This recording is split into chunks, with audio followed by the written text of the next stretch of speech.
You're listening to the Options Insider Radio Network. For more quality options programs, visit www.theoptionsinsider.com or search for Options Insider Radio Network in your podcast provider of choice. Listeners can also access all of our programming through our mobile app, available in iTunes and on Google Play.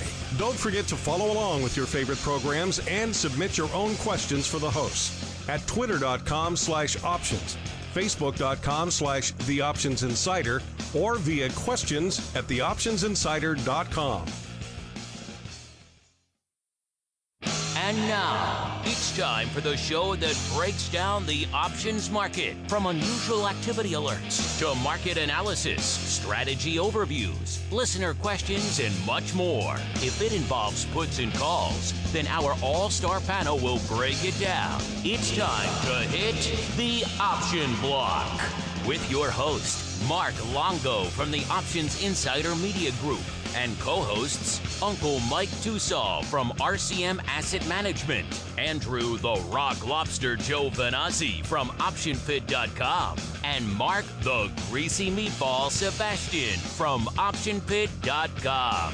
And now, get ready to hit the option block. All right, everybody, that rockin' tune means it's time to rock out once again with the option block, everyone's favorite bi-weekly source for all things options related. A little bit of wit, a little bit of wisdom, a little bit of fun, all that goodness, some UA, some all sorts of craziness mixed together in that toxic brew that is the option block. My name is Mark Longo from theoptionsinsider.com, as well as from you know where, the network. So you guys can get it, you know where to get it. iTunes, TuneIn, Stitcher, the website, our mobile app, all those good spots, forth and sundry. Get them anywhere you can. If there's an outlet you can't find it on for some reason, but you like to get your podcast there, let us know. We'll make sure it's up there. And of course, you can always join us live at our new bat time on the same bat channel here, noon Central, 1 p.m. Eastern. So I hope you guys like the new time. I haven't really heard any complaints, no problems, no issues with that. I guess that's a good sign. Usually people are up in arms about change, but it seems like this one kind of flows. And I'm still kind of getting used to it myself, this talking during the markets are open thing, a little bit different. So it's kind of fun for us as well. And of course, however you listen, live after the fact, make sure you hit us up. Questions, comments, insights, pearls of wisdom. We do like to hear from you guys. And joining me on the old program today, let's see who we got. Let's spin the option block wheel. First, we land on that small, quiet hamlet way out in the hinterlands known as St. Charles, where we are joined by the man who, what are the odds, would also land at St. Charles Wealth Management. He is Uncle Mike Tosaw from St. Charles. St. Charles Wealth Management. Uncle Mike, welcome back to the show, sir. Always happy to be here on a lovely day in beautiful, sunny, scenic St. Charles. Every day's lovely under the weather shield, isn't it? Absolutely. We need to get that weather shield technology for the rest of the downtown metropolitan area, because it is quite advanced and quite lovely, if I do say so myself. And also joining us from, who knows, maybe he's joining us from the global headquarters of Carmen Line and Option Pit down here in the downtown area of Chicago, just a few blocks from here, from the studio. Or perhaps he's joining us from his home in that small town that changed America, Riverside, Illinois, or perhaps from a Costco near you.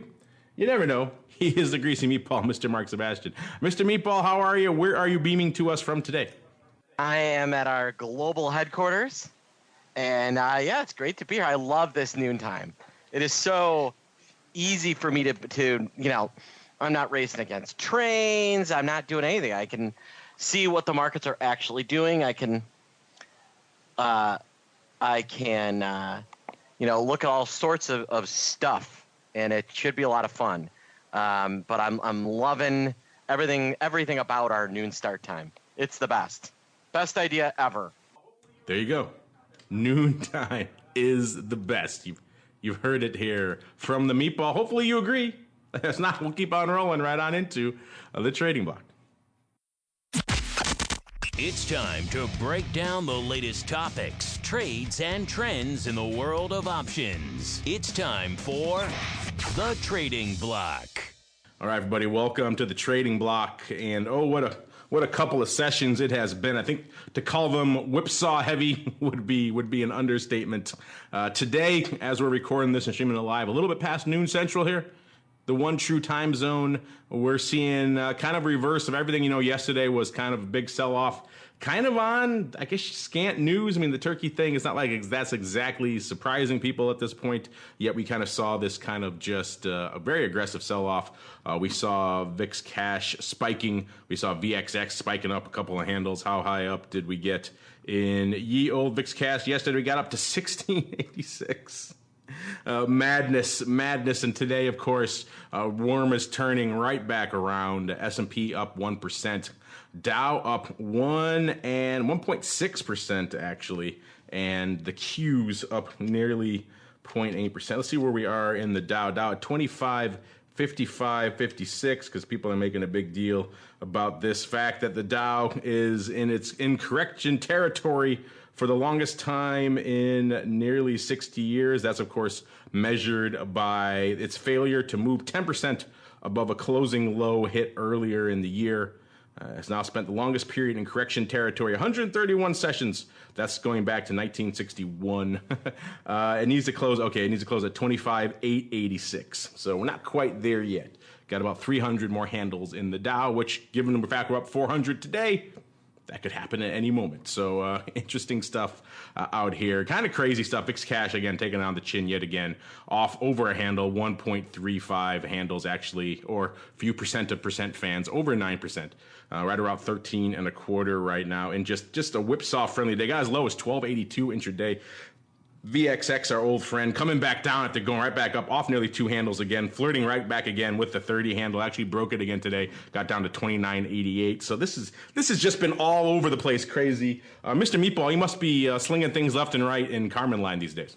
Yeah, it's been some really interesting and crazy trading. This yesterday was stupid. Today, all we did was spend 2 days going nowhere. But it was a crazy ride to nowhere. One of the stupider things I've seen in a while. We sold off, and there was some China news that we sold off on, and now we're of course rallying on China news.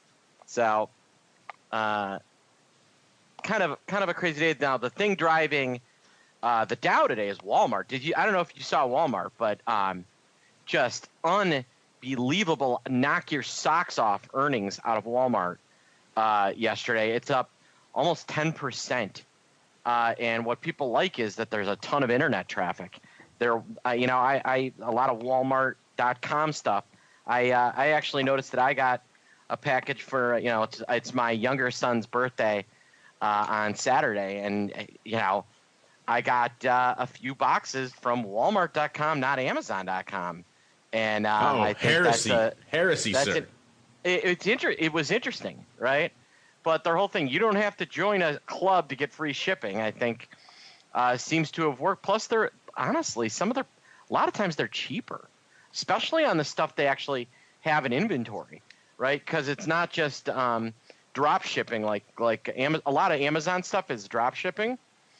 For those of you who don't know what drop shipping is, it's when the product is either produced or sold, bought and then sold directly without actually ever being a part of the seller's direct inventory.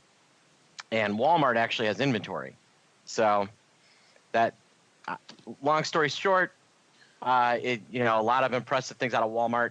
It looks like it could, and I think it's going to keep going. I mean, the high on the year in Walmart is almost 110. I wouldn't be shocked if it got there.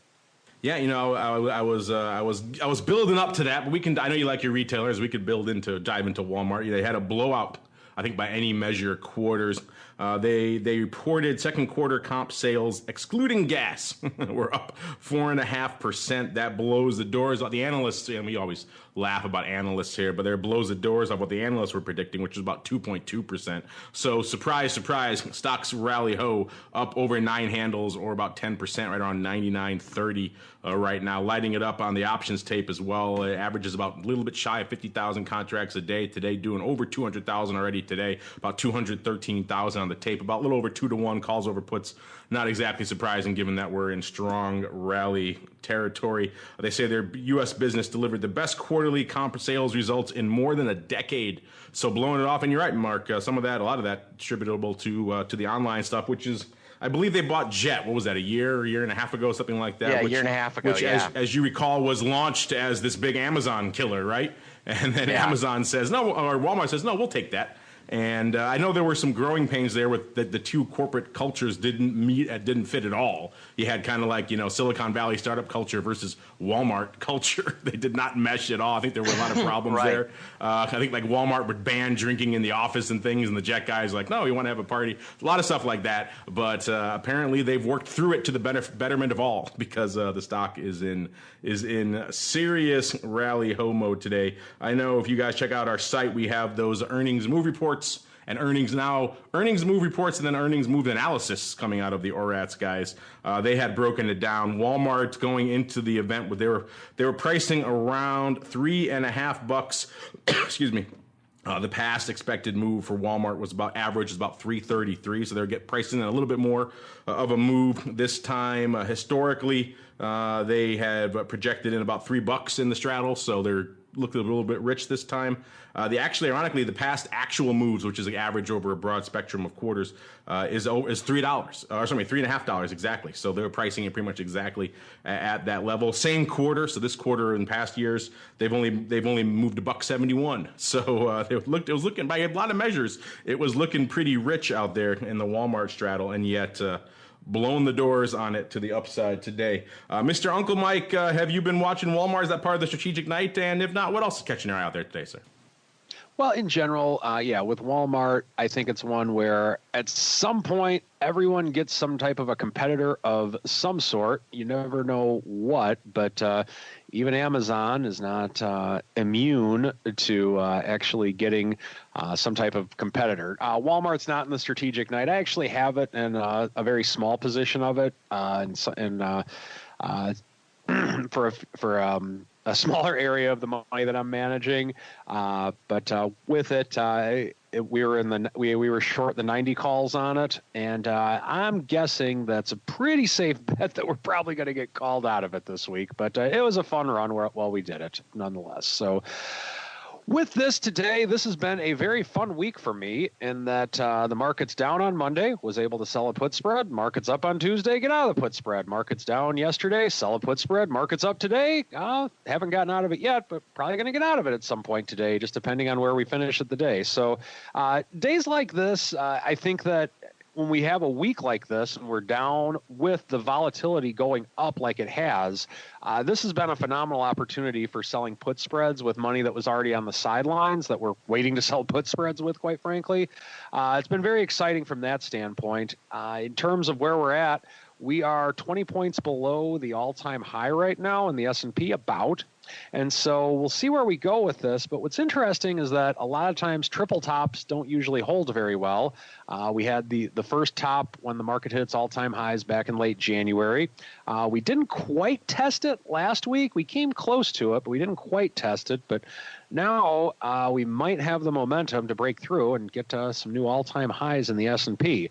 The other thing I like about this market is this is pretty broad-based, in that there are a couple things that are leading it, but there's nothing that's really lagging in a major way from the standpoint of the sectors. And combine that with we actually have had a pullback recently in energy, so there could be reason to believe energy might rally a little bit more, and financials have had a little bit of a pullback as well. So some things to watch, to say the least. To say the least, indeed. Another thing to watch, the name you guys are probably a wee bit familiar with these days. Good old Nvidia. This is usually where we're talking about them coming out after the bell, but we're in the middle of the day now, so we're going to talk about what's lining up for them over there. And Mr. Meatball, I know the crazies in the pit chat like to sling some Nvidia back in the day. Are they still sling this one hot and heavy? Yeah, but you know me and earnings, we're not friends. Very rarely do I play earnings, but I'm going to play this tomorrow after their earnings come out. Straddle's pricing over $15, $15.40. So $260 stock, call it about 5%. Yeah, it's looking fairly rich. You're right, coming. I don't unfortunately have the earnings move analysis from ORAT, so I can't look. Look, I don't know if they have that name in there. Maybe they do. I'll have to go check. Check our website, theoptionsinsider.com. You'll learn, listeners. But yeah, that's the one where they'll break down past quarters, previous quarter. That's an interesting one for Nvidia. Nvidia, because you know, if you've been following the space at all, this thing kind of just turned on a dime back a couple of years and change ago now. I remember it was at the CES event where it seems like everyone all of a sudden woke up to the fact that in January that Nvidia makes all the chips for mobile, and it started going from there. Of course, they've been riding this crypto wave as well. You literally can't get some of these high-end gaming cards anymore, these graphic cards. They're just not available because all the crypto heads are sucking them down like crazy. So it's been good times for Nvidia. They're also known to make some cool stuff for the option space too, in terms of how that CUDA stuff comes to work for a lot of options, a lot of series updating at the same time across the board. And go figure, those GPUs pretty well configured to actually handle that analysis. Probably better than a CPU, actually. So they have a lot of little industries in their back pocket should they choose to go after them. And the stock kind of unched right now, kind of waiting and seeing going into earnings. As Meatball said, they're pricing a little bit shy of 6% going in on that straddle. Stock hovering right around 259.5. They're averaging about 115,000 contracts a day. Today already on the tape, they got $1.45 or so on the tape. About 1.6 to 1 calls over puts. So no strong bias going any way out here right now in terms of what is going on out here in Nvidia. Let me just pull up really quickly and see what some of the big trades, some of the big positions are out here in Nvidia, so we could see if any interesting stuff. Let's look at our top 10 hot strikes. Oh, it's all Jan out here in Nvidia, actually. The top number one strike with a bullet out here in Nvidia is the Jan 200 put. Not what I would have guessed off the top of my head. Let's go out and look at this bad boy. It's about 60 handles out of the money, and there's about 18,000 of them on the tape. About 3,000 going up today, actually. So that's a fairly active strike. Maybe we've got some people who've been riding it up a long way. Some underlying holders looking to protect that one. Let's just see really quickly what the heck they've been up to today that's slinging so much of these puts. There we go. Yeah, what do we got here in Jan? Set puts, OC calls going up today.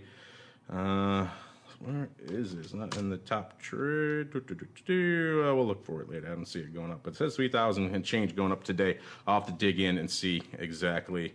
Well, why don't we do it right here and see? It looks like we got the big, it looks like they're trading for 373, a bunch of small lots. Which is interesting here. These things, I guess this is the trade. Maybe it's a bit of a newsletter trade. I don't know. I can't see the big print out here in these Nvidia Jan 200 puts, but would not have been my first guess. Looks like actually a bit of a vertical went up out there because it's pretty much number two right behind it are the 210 puts in Jan. So maybe a Nvidia 200, 210 vertical, followed by SEP 250 calls and 255 calls. So maybe about 17,000 and 13,000 of those. Maybe some verticals up there as well. Tight verticals.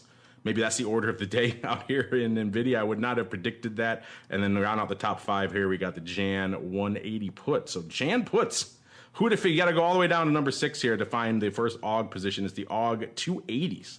Which is impressive. They got about 13,000 of those open. So someone would certainly be happy if that would blow through on earnings. But they're not even pricing that in with the straddle here. So I don't know. It's pretty much right at the cusp of where they're pricing in. So fascinating stuff. Nvidia has been one to watch for a while. We shall continue to watch it. I also, since we're talking what's going on here, Uncle Mike, cover your ears. It's Cisco coming out after the bell. And according to our buddies over there at ORATS, they're pricing in about $1.82, which is a little bit higher than their past straddles. They average about $1.94, so a little bit shaped there. Their past actual moves they've been delivering is right around 189, so kind of right in that range they've been doing for a while. Same quarter, this past quarter in recent years, they've only moved 40 cents. So maybe a little bit rich out there. We shall see out there. We'll see how Cisco is lighting it up right now. As we speak, Cisco averages about 50,000 contracts today, doing 157,000 already today, about 3-1 calls over puts. Oh, I've just been handed today's ORATS reports. Let's see if they have some of those others in it. I already did the Walmart one. Cisco, yes, we have that one. I was just going through that. They don't have Nvidia, though. I was looking for Nvidia. That was the one. I don't think they have that in there. So, yes, we have Walmart. They have Cisco, so you can go read those on the website now, listeners. Nvidia, I don't think they have that one. I'll keep my eyes open. Meanwhile, we got to keep our eyes open for all sorts of weird and unusual activity. It is time for the Odd Block. It's time to break down the most interesting, unusual, and downright questionable options activity that's been identified by theoptionsinsider.com. It's time for the Odd Block.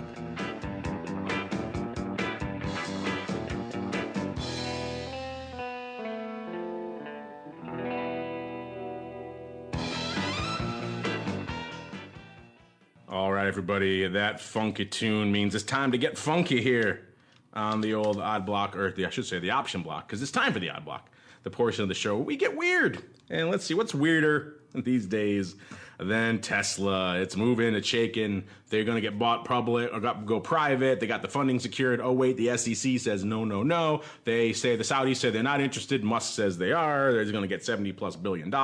It's a great he said, she said out there, or I should say Musk said, Saudis said out there. And the stock kind of actually unched today, and Musk all this love only off about 0.2%, hovering right around 338 as we're coming into the Odd Block here. Excuse me. And you know we like to keep an eye on out here in Tesla land. It's our old friends, the mystery puts. Let's see if they've been lighting it up. And you know, another day, another slew of mystery puts hitting the tape. The Jan downside continues to be the bright spot here in Tesla. Let's go all the way up to the pars first, actually. Nearly 300 of the Jan 2019 par puts on the tape today against OI of 35,000. Those things hovering right around $2.70. The Jan 2019 50 puts, the put that started it all, 400 and change on the tape today on OI of 62, nearly 63,000. Excuse me, 35 puts doing $1.50, 20 puts doing 250, and even our old friends, the 10 puts, continue to gain steam. 315 on the tape today. These things are trading about a dime at 12 cents. 15,000 on the tape. So say what you will about the opportunities to go public or private and all the opportunities they're in, the stock moving, rallying close to 400 and things. People continue to put money in this near-term Jan downside. So it's fascinating. We talked about the reasons before. You know, some funds out there playing here. It looks like some CDS players, I think, as well. And now maybe just mom and pop retail piling into these as well, because they continue to print. Not a day for the longer term Jan, actually. The Jan 2020s. Let's see. Here we go. Excuse me. Actually, they are printing a little bit as well here, too. The Jan 2020 pars, $1.50 on the tape. Those are trading for nearly $8. Those are $8, 8 and change. So not exactly a cheap play. The 50s out there in 2020, nearly 200 on the tape today, 25,000 OI, and then a strip of 50 odd or more going all the way down from 25 down to 10 in Jan 2020. So long-term out-of-the-money puts continue to be where the action is out here in good old Tesla. Moving on to what we're looking at right now. And actually, we like doing these noon shows. Gives us a chance to actually do some look-backs and catch up, clean house, if you will, on some of the UA we've profiled in the past here on the show. So we're going to do some more of that because we know you guys like it. And we like to see kind of what's going on. Did these guys hit it out of the park? Was it dubiously timed activity? Was it just a waste of money? Let's find out, shall we? Let's go back to start off our journey here of discovery with, appropriately enough, Discovery Inc. Ticker symbol DISCA, D-I-S-C-A, closing today trading today about 26.41 or so, up about 1.3%. So a good day for DISCA. This is the name that does about 2,700 contracts a day today, looking pretty light. But we were actually going back to activity we saw back on the 19th of July, so almost exactly a month ago. What we saw looked like an interesting bullish risk reversal. At the time, it seemed interesting. We saw paper coming in, looks like blasting out the AUG 25 puts for 45 cents, and then looks like they were buying the 27.5 30 vertical, doing that one for 73 cents. So net on the trade, it was 28 cents. 28-cent debit to do this this spread here. They're paying for it. Obviously, the calls were a little bit meatier there. And fast forward to, it seemed like, so obviously a bullish risk reversal. They're looking for a nice upside pop right up to that 30 strike would have been ideal. And they didn't, so far at least. Obviously, this trade is still going. It's still open, spoiler alert, excuse me. But it didn't really work out in their favor, this one. The stock in this period, in the month that it's been open or so, hit a low of about a little bit shy of $25, about 24.72. Obviously, that's not good for bullish risk reversal land. Those 25 puts were in the money. And then fast forward, it hit a high of 27.33. So getting close for those calls to be in the money, but not quite. That was almost immediately after this trade went up, like a session or two after. So it looked like they were on the right track. Initially, trade was looking good. And then time is not the enemy, not the friend, I should say, of any really long premium trade. This trade is pretty much all still open. And the thing is, well, the puts are worthless, which is kind of good. But the problem is the calls that he paid for also kind of worthless. These 27.5s are at a nickel. The 30s clearly are even worse. So, yeah, overall, it looks like his 28 cents ain't coming back anytime soon, but he's got time. He's got exactly 1 day for this trade to work out. So far, at least, this guy seems like he was a little optimistic. This was obviously an earnings play. Earnings in this name, listeners, came on the 7th. So he put this on a few weeks ahead of time. And clearly the earnings were not exactly robust. It opened at 26, closed that day at 24.72, and kind of hasn't really looked back from those levels since too much. So it's been, looks like a lot of effort, a lot of Sturm und Drang, signifying nothing, Mr. Meatball. Would you concur as well? Someone, unfortunately, putting a little bit of money out to pasture here. Yeah, for sure. I believe that is exactly what happened. Are you a bullish risk reversal man? I've always been a fan of that strategy. Is that a go-to for you? I like getting paid to be long. It's one of my favorite. I mean, why wouldn't you want that? When you get a good skew, selling puts to go and then buying calls and taking it a credit. I actually wrote a bull risk reversal idea up on the Turkey ETF when that thing was tanking. And, that's going to be a nice trade in the end. Go me.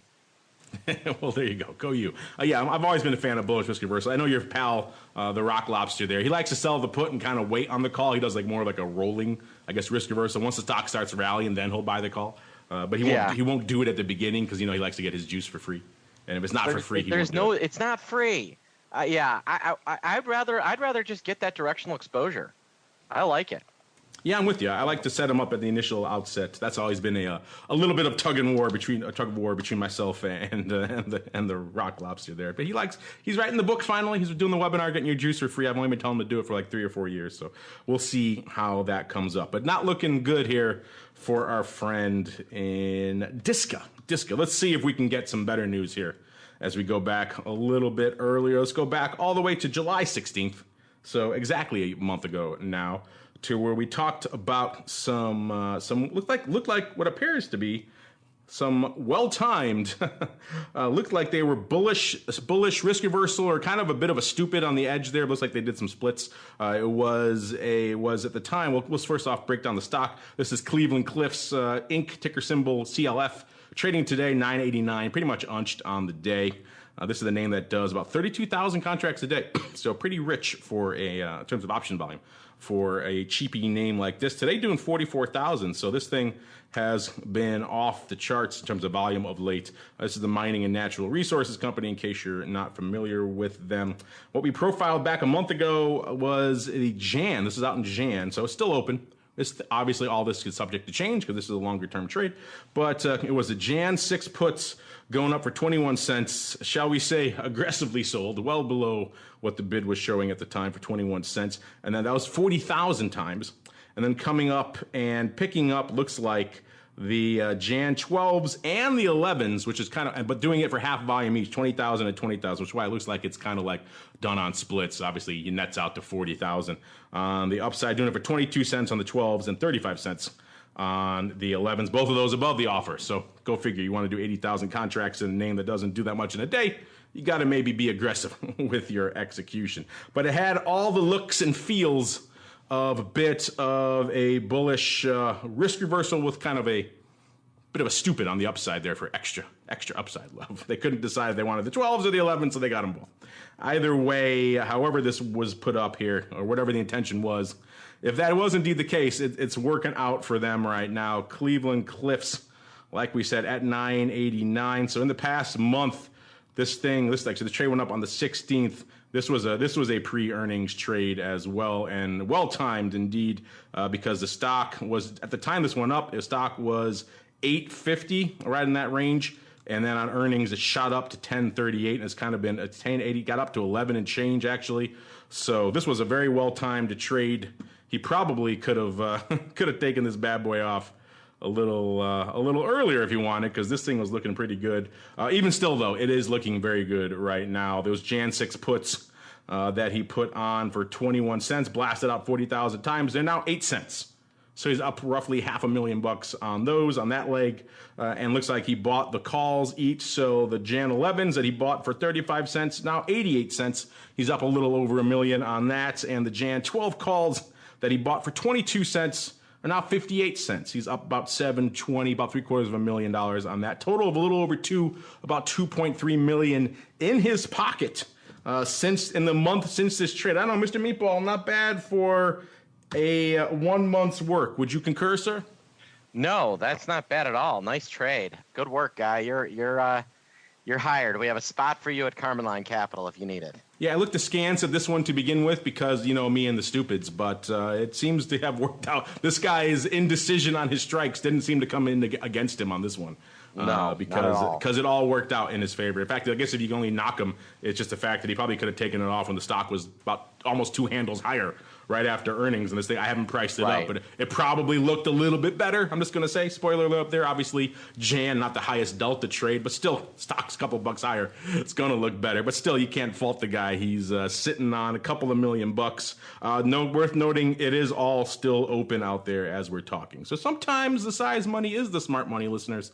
Not always, and probably not often, really. But in this case, it seems like it worked out. Well, that's a caveat, though, because he hasn't taken this off yet. So if he sits on this all the way out to Jan, and the stock slowly goes back down to 6, and he lets all this go to hell for him, then maybe we might have to revisit our sentiment. But right now, I'm going to give this one a nice thumbs up, or on our savvy, not savvy scale that we like to do with the Rock Lobster. I would put this in the savvy column. Even though he did a stupid, I will forgive him for that. So far we got 1 and 1. One not working out so good. One looking pretty good. Let's see if we can keep the hope alive, Mr. Meatball. Let's see if we can keep the love alive out here. Leave our people listening happy with some nice news. Let's wrap it up here with another. Looks like risk reversal season. Another risk reversal. This goes back to July 16th as well. So a month ago, excuse me. It was an Interpublic Group of Companies Inc. Ticker symbol IPG. Closing today, 22.5, up about 30 odd cents, or about 1.5%. So a good day today for IPG. It's a name that does 1,100 contracts a day. Today doing 44. So not the big day today, but we're not talking about today. We're talking a month ago. And at that time, the stock was right about a buck higher than it is now. It was 23.70 or so, a buck and change higher than where it is right now. And what we saw was, looks like a risk reversal pre-earnings. They had earnings on the 24th. So this was about a week before the earnings. We saw paper coming in, putting on what looks like the AUG 21 puts against the 24 and 25 calls. So a bit of a tight vertical on there on the upside. So this one, it kind of all went up with some funky execution. So it's open to interpretation exactly, excuse me, what they were up to here. But if they were indeed going to the dark side on this one, if they were selling these, everything went up almost exactly midpoint. So it makes it kind of interesting here. But if they were indeed selling the puts and buying the calls, which let's just lean that way because we like it. That was 10,800 of the puts going up for 15 cents. Paper selling against the AUG 24-25 vertical, which was done for, looks like 35 cents, 68 cents on the 24s, 33 cents on the 25, so 35 cents there. And pretty much, if that was indeed the case, stock almost immediately kind of went against them. The stock dropped nearly $2 till from the day of the trade till pretty much right before earnings. So this trade was already in the toilet almost immediately. So the paper then did something interesting. They forgot about the 25s. They forgot about the 21 puts, and they kind of immediately closed the 24 calls a couple of days later on the 23rd. They did it for 12 cents before the earnings, and then they bought 5,500 more. It looks like rolling down of the 23 calls for 37 cents. Already, if that was indeed the case, if they bought those, already perhaps taken a bit of a bath on these. It is possible they did the collar listening. It is possible they bought the puts and sold the vertical. But and that's the case, then. Well, the put's still not working out, but at least the calls would be a little bit better on their case. Either way, though, they're doing less of the second leg, which is usually a sign that they're probably not sitting on a ton of house money. 5,500 call, 23 calls for 37 cents. As we speak right now, the stock kind of has been vacillating in this 21, 22 range, so it hasn't really performed the way they need, certainly for it to blow past that 24 strike again, or 23 now, their new strike. Also worth noting, all this is still open. 12,000 of the puts, about 6,000 of the 23 calls, and 12,000 of the 25 calls, which is another probably sign that this thing has not exactly worked out to up to snuff so far. Mr. Meatball, how are you leaning on this thing? You think it was indeed a bullish risk reversal, or are they collaring their stock here? In which case, maybe they're not quite as sad. What are you feeling here? I'm going to guess it was some sort of collar. That's what it kind of feels like.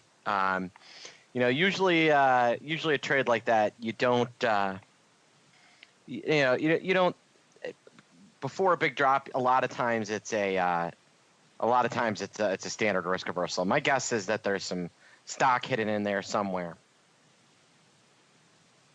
Yeah, probably a stock leg. It could be. It could be all sorts of things with these earnings. I wouldn't be surprised. I wouldn't be surprised if it's a collar. It is one of these funky ones. If it was a collar, then they're selling the vertical. In which case, they were pretty aggressive to buy back the 24s and then do the calls again on the 23 strike, which would then be 1 by 2, which would be kind of weird. Either way, the whole thing is kind of weird. I'm still going to lean bullish risk reversal just for fun, in which case this thing didn't work out. Either way, if they bought it, then it's a little bit better in terms of if it's a collar, aka a bearish risk reversal. It works out a little bit better for them because those 24 calls kind of eroded to nothing pretty quick. But the legs that they are along are still not looking too good. So we'll see. I'll have to keep an eye on this one. Obviously, they got a one more day.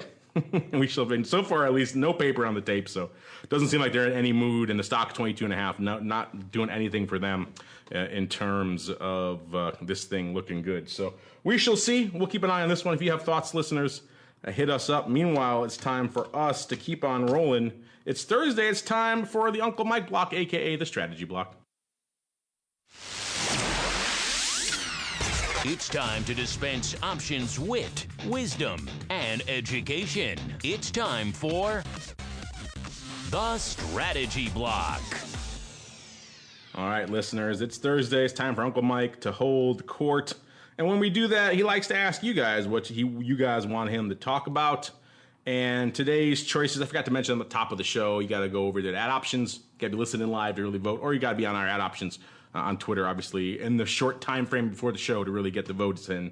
I can't do it on the podcast. I'm sorry. His choices for today were, you want him to go under the hood of his current position, see what he has, or you want him to have ways to spot bad practices in a financial advisor who claims to know options. If you're wondering how we fit all this into Twitter, check it out. It's kind of a bit of a trick. Number 3 is ways to take profits off the table in this market. Or number 4, his secret praline recipe. Mr. Uncle Mike, do you have a favorite? Do you have one you're pulling for here? As much as I'd like to do the pralines, I'm whatever the audience wants. I'm a man of the people. Whatever you guys want, I will talk about. I will go in reverse order then. Little bit of anticipation. Number 4 coming in last. 13% is your current positions. So no love for that there. Number 2, close second place, your secret praline recipe with 24%. 25% when to take profits off the table. And number 1 winning right now is 38%. They want to know about bad practices in a financial advisor who claims to know options. So that this always changes by the time the poll is done, but it's too late. You got to vote before the show to have Uncle Mike choose. So Uncle Mike, that's your boy. Go for it. Have faith. Run and go forth and prosper, sir.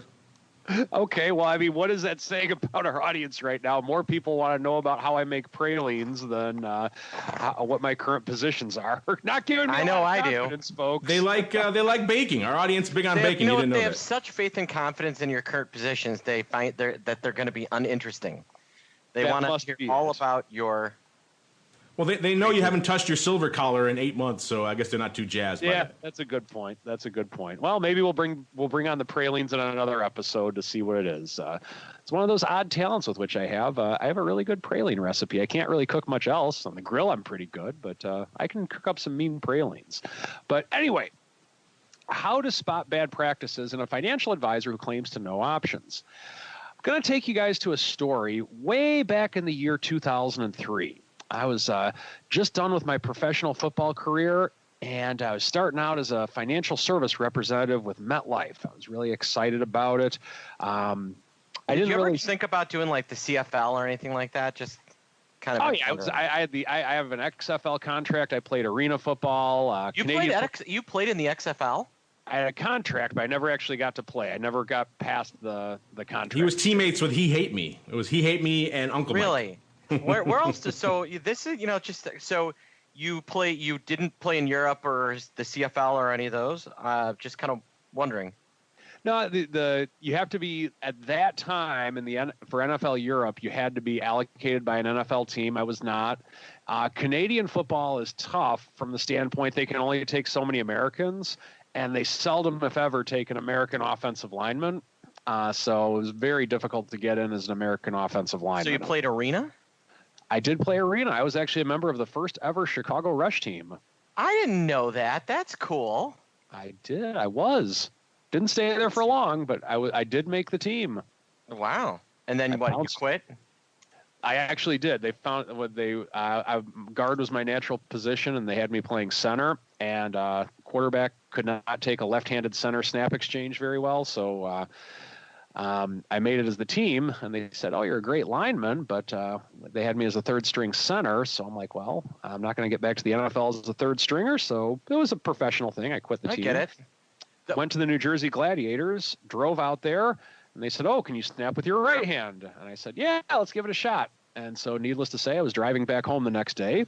And then so finally, I got in touch with the Wichita Stealth, and I specifically said to them, "I snap with my left hand. Is this a problem?" And they said no. So I ended up starting 9 games for them. Had a contract. I could have come back the next year, but I just remember laying on the floor of a bus like 2 a.m. one night, coming back from Bossier City, Louisiana, and thinking, okay, this has been good, but I think if the NFL calls me next spring, I'll go. But if not, I think this is going to be time to start trading some options or doing something else. See, like I you know what? I've done the show with you for what now, 6-7 years. Mark, did you know that story?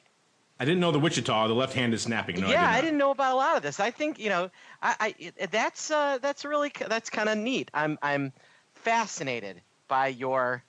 I didn't know. I always thought you were a guard. I didn't know that you could play center. That's impressive. I was always the emergency center, and in arena football at the time, offensive guys you could only play center. The 2 guard, because it's a 3-man line in arena football. Yeah. The 2 guards, they would just basically, and this is what they would even say, they'd have the defensive linemen teach them how to hold, because you had to play both sides of the ball. At that stage of arena football. So different time, to say the least. It was a lot of fun, but had enough of sleeping on the floors of buses. Wichita Force, was that the name of the team? The Stealth. The Wichita Stealth. Yes. That's awesome. Played in the Kansas Coliseum. We're going to Wichita. That's right. All right. Anyhow. What year did you play? And then I'll leave you alone. Oh, no problem. I'll talk about football all day. Oh, great. 2001 for Wichita. And then I was offered a contract to come back, but like I said, just wasn't nice people, great town in Wichita, very hot in the summer, but just wasn't in the cards for me. Just they always tell the athletes, make sure you get a degree to fall back on, and I've fallen back. You guys were 7-9, 5th in the in NC Midwestern. It was quite the year. We actually almost beat Quad Cities that year. Wow. That's impressive. For sure. So, but anyhow, going back to the year 2003, I was breaking in as a MetLife financial advisor, and ultimately I left there because, well, it really wasn't a very option-friendly place, but as I'm sure everybody is shocked to hear. But anyway, I'm there, and so I end up losing some business to another rep, and I was not allowed to do anything with options at that time. I mean, I was very much trading them myself in my personal account, but for other clients, I was not allowed to do it. But I ended up losing some business to this other rep, and this other rep, he was an independent guy, and this client told me, oh, he has this really cool strategy called a covered call. Have you ever heard of it? And I'm thinking, yes, but there's many lawyers here at MetLife that would probably have me put in jail if I even mentioned such a word, but I just simply said yes. And so they said, oh, it's a great thing. They do these covered calls. They do this, this, and this. I'm like, well, you know what you may want to do? Ask them about, to save you a commission, maybe. Why don't you just sell a short put? Because this is maybe when the online brokerage revolution of option trading was just starting. So commissions were a little bit higher back then. So it was a little bit more of a challenge to trade options, but it was starting at that time, by all means, in the retail world. And so the client went to the other rep, and she told me how the rep just went on and on and on about how selling short puts was just so risky. And at that stage, there was really not a lot I could do because I could not do any covered calls, or I could not do anything with options at that stage of my career. But that advisor sounds like a real brain cell, huh?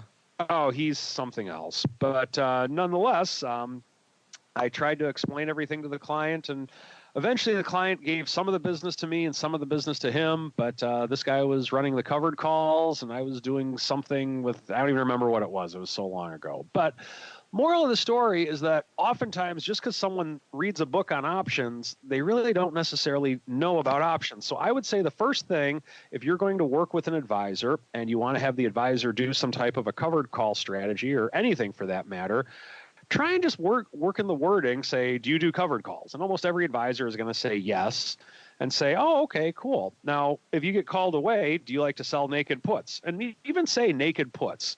Because the smart advisors would say something along the lines of, well, we don't sell naked puts, but we sell cash secured puts. Or maybe he does sell naked puts, who knows? But the smart advisor should know the fact from a synthetic point of view that a short put, cash secured put, and a covered call is the exact same thing.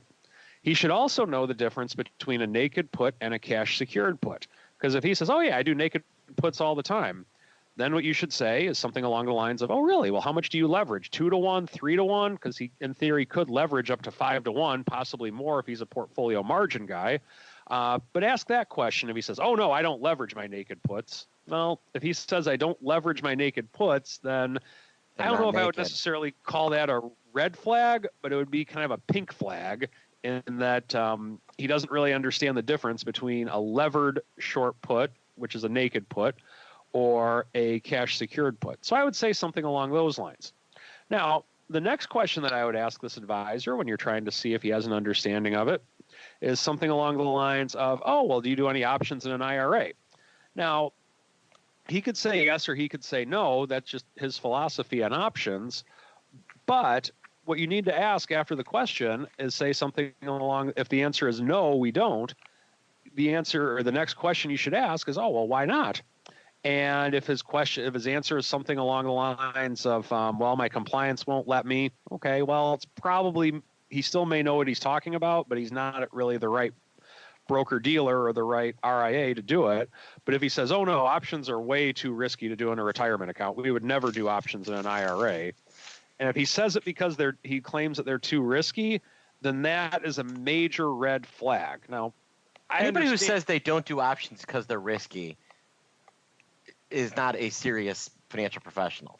I would agree. I mean, the risk of it is that the risk, if the financial professional feels like, well, it's too risky because I'll screw it up. Well, I kind of have respect for that, but it means that he doesn't know what he's talking about. So those are probably the first layers that I would go to in terms of trying to figure out if he actually has an understanding of what he's talking about. And if he claims to be an option guy and he fails those first two tests, grab your wallet as tightly as you can and run to the nearest exit of the building. Now, the next layer that you would want to ask to see if you want to peel the layer a little bit deeper, even if he passed those two tests, you can ask him things about, do you do spreads? What do you think of spreads? Things along those lines. And if he has an understanding of vertical spreads, then he probably knows what he's talking about. Now, is he going to understand term structure of VIX options or things like that, like Mark does? Likely not. But if he has a basic understanding of verticals, then maybe you may want to listen further to what he has to say. But if he does not pass those first two tests, sprint out of there. And if you're still concerned, ask him to kind of explain if he does anything with vertical spreads. And he may or may not, but then ask him to just kind of explain, say, well, just so I can understand, Uncle Mike talks about these vertical spreads all the time. Can you explain that a little bit more to me?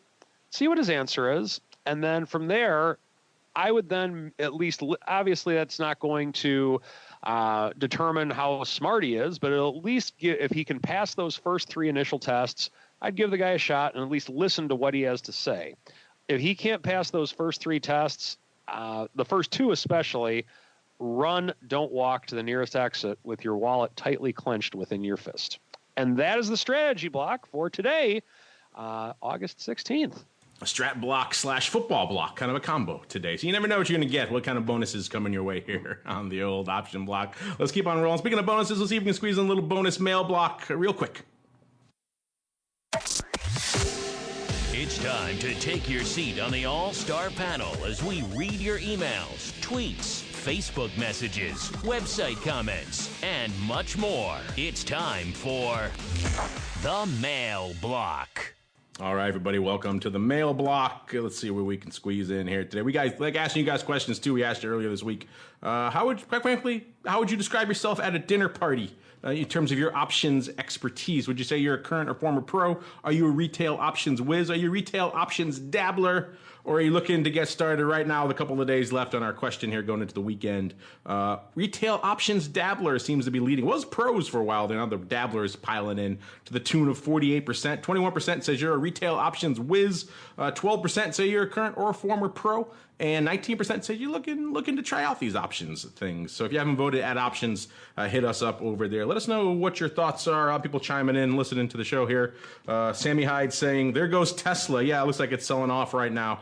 It was off to nearly 3 handles a little bit ago. Now it's off about 288, or a little bit shy of 1%. Now 250. So yeah, I guess it was selling off. Maybe, I don't know what Musk said during the show that spooked people, but it's probably an errant tweet that's driving things down there as a result. Seen about 140,000 contracts on the tape today, roughly even calls to puts. So no crazy things lighting it up out there in Tesla. People still asking about Nvidia. We got Ann and Rain saying you could discuss Nvidia options with earnings today. We kind of did that at the top of the show, so if you missed it, when we're done, we'll hit the we'll put the publish button for here, and it'll go publish. The recording live stream will be published up at Mixler, so you can listen to that again. We'll of course have the nice edited, lovely podcast up for you probably later today, so you can tune into that. But real quick, I'll give you a real quick rundown of kind of what we touched on earlier in the show. Is so far, at least going into the earnings, we have it here. Let me pull it back up for you here. They were pricing in a little bit shy of about $16, about 15 and change, which was a little bit shy of 6%. The stock, of course, right now kind of unched right around 259.50. No crazy bias to the volume we're seeing up right now. About 1.5 to 1 calls over puts. About 100,000 calls on the tape. About 63,000 puts. The average about 115, so stronger than the ADV. What did surprise us though, and if you want more of this stuff, hit up the Flow Master, Mr. Schwartz, there in the chat room, because he's got all the data on this stuff. But if you do that, you'll see what's surprising about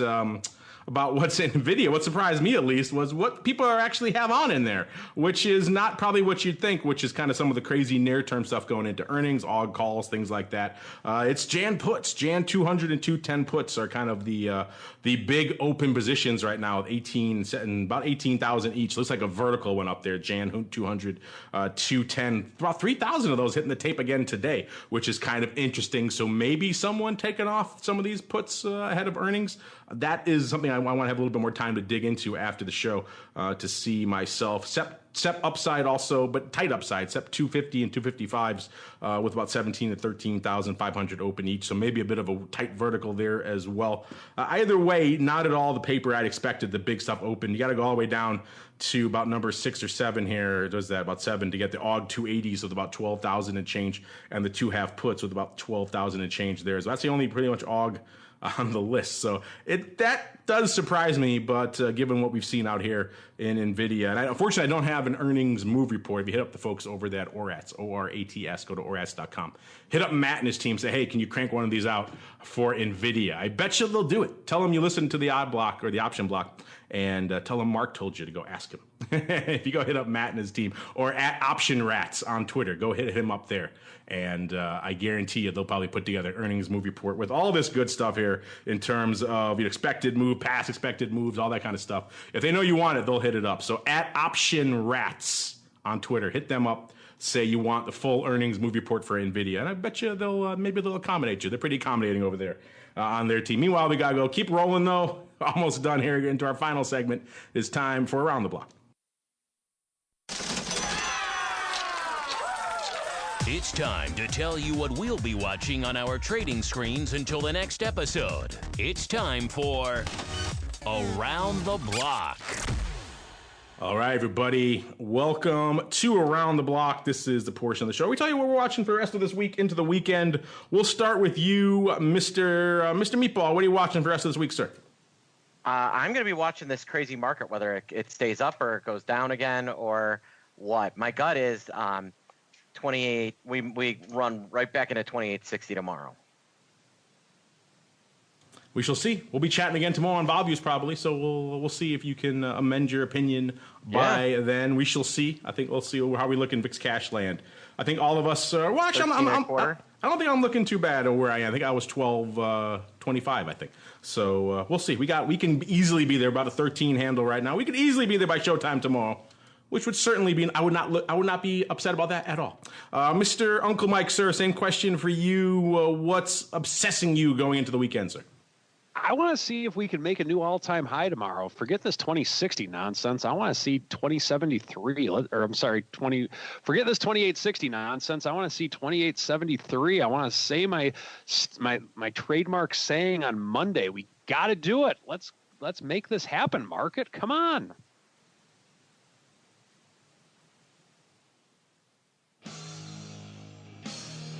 Let's make it happen. Indeed. I think that all the Dow watchers who are watching this correction theory, everybody else out there, a lot of people would probably agree with that sentiment. So make it happen out there, all you bulls. We shall see. If you want more talking of equities and vol, as well as a bunch of other fun stuff, maybe crude's all sorts of crazy these days, gold, metals, you name it, ags, craziness going on in the ag market because of the trade war, as well as a bunch of other fun stuff. Stay tuned in about 30 minutes. We'll be back here talking TWIFO this week in futures options. So we get into all the stuff we talked about here, plus a lot more. So stay tuned for that. Maybe we'll pipe some fun shows into the chat in the interim. So you don't have to go anywhere. You have some fun stuff to listen to. And we'll be back exactly 30 minutes for more of that. But before we go, let's go around the horn one last time. Let's start with you, Mr. Uncle Mike. What's cooking in Atlanta St. Charles Wealth Management, sir? In the near future, we will be having an in-person event here at the local office in St. Charles, hopefully by mid-September. And then in mid-October, it looks like I'm going to be in the North Carolina area. I got asked to speak at Duke University, so I'll be speaking down there, and we might be able to make a joint event down there in some way, shape, or form. So keep posted, stcharleswealth.com. I will let you know, and I will keep everybody posted on the show. Well, and we're getting nearer. Aren't we near another big milestone option block? When are we going to do our next big, huge live option block. You keep asking me for these dates here, sir. That means I got to go to my own website. It's hard work. Give me 1 second. All right. We are currently, this is episode 738. All right. So 12 episodes away. We should start thinking about a big to-do in downtown Chicago. I'm cool with to-do. I like a good to-do. So yeah, let's think about that. I'm not above such things. If you're in the Chicago area, you'd like to join us for a to-do, hit us up, let us know. Yeah, hit us up, let us know. We like to see you folks when we do our to-dos. In the interim, if people want to learn stuff in the meanwhile, Mr. Meatball, what should they do? Where should they go? Follow me on Twitter @OptionPit and buy my book, Trading Options for Edge by Mark Sebastian. Buy his book, indeed. Mark Sebastian. Look on Amazon there, all your major bookstores. You can find it. On behalf of the Meatball and Uncle Mike and myself, I thank all of you out there for downloading, streaming, and subscribing, and of course for tuning in live, sending questions, all the fun stuff that you do. If you're listening now, stay tuned. We'll pipe some fun stuff in there to the chat. We'll be back in 28 minutes for all things TWIFO. If not, we'll see you back here tomorrow for Volatility Views and back on Monday for the Option Block.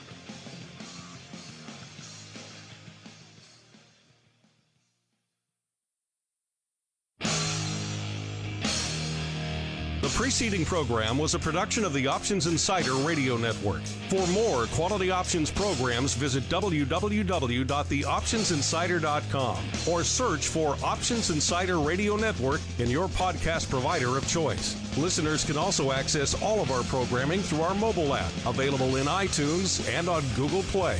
Don't forget to follow along with your favorite programs and submit your own questions for the hosts at twitter.com/options, facebook.com/theoptionsinsider, or via questions@theoptionsinsider.com.